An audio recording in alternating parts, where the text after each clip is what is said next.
This was when I was overseas. Bob Marasco has a war story. A story more than 6 decades in the making. It started when he was just a teenager. 19 years old. But this story isn't about Bob's pictures. It's not about the letters he sent home during the war. Bob's already turned the page on those. But one of Bob's war stories still isn't over. Its threads weave a tale without an ending, even after 63 years. This is the Army, Mr. Jones. No private rooms or telephone. Bob Marasco was 19 when he fought in World War II. He served in the South Pacific with the Army Engineers. Bob worked as a cat skinner, an engineer who ran bulldozers, just like the ones in this Pacific War footage. In the Engineers, but if we had to, we quit long enough to finish fighting and then go back to work. At the beginning of 1945, Bob was part of the largest campaign in the Pacific War, the invasion of Luzon in the Philippines. The Americans landed at the Lingayen Gulf in January, fought their way inland, and had recaptured the island by March. The Japanese troops fled into the mountains. And rather than go and chase them down, we'd just wait them out, and they'd get hungry enough, they'd come out and quit.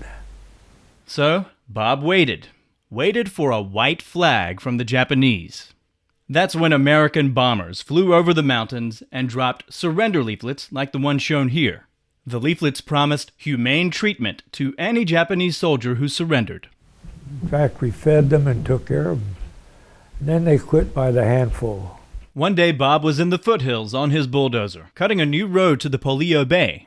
That's when a half-dozen young Japanese soldiers approached Bob's group with surrender leaflets and gave themselves up. And this one chap had this flag in his pack, so I took the darn thing, A new trophy, a silk flag, riddled with holes from grenade fragments and covered in Japanese writing. Of course, you take a punk kid, 19 years old, what the hell? Bob couldn't understand what was written on the flag, couldn't understand the Japanese soldier who was shouting at him. Jabbering in Japanese. He was a little unhappy, but there wasn't a hell of a lot he could do about it, just... I was on the right end of that rifle, so I got away with it. The soldier was upset because this wasn't an ordinary flag. It was a Yosagaki flag. Friends and family would give a Yosagaki flag to a Japanese soldier before he left for war. A going-away present to keep close for good luck. A reminder of loved ones far away. Sometimes troops proudly displayed the flags while they marched. Bob marched his new prisoners to a POW camp.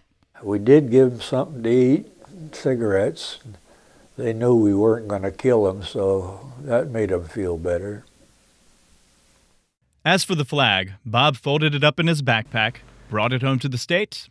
He's had it ever since. But now, more than 60 years after he took the flag, Bob wants to find the flag's original owner and return it. That flag doesn't mean that much to me personally, but possibly it means quite a bit to another person. And I wouldn't want to deny him that. Yeah, this can be read Nakayama Koichi. Bob sent the flag to MU's Japanese program. That's where Professor Chieko Keller spent nearly 2 weeks translating the flag's characters. Keller says signatures cover the flag, most likely the names of family, neighbors, or fellow soldiers. So Shimizu is a family name, Shunnosuke is a given name. Keller also found slogans wishing the soldier good luck. So this says Buun Chokyu, so it means everlasting success in war. But there was one thing Keller could not find on the flag: the soldier's name. So without many clues, Keller sent the information she could find to the Japanese government. It said the search would take at least 6 months. It's already been a year. So all Bob can do is wait and play a game of ifs. If the Japanese government can figure out the soldier's name. If it can find him or any of his relatives. If they are even alive after 63 years.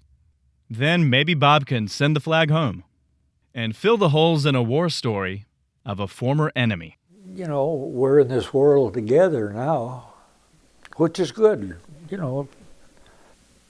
I'd even like to meet the guy.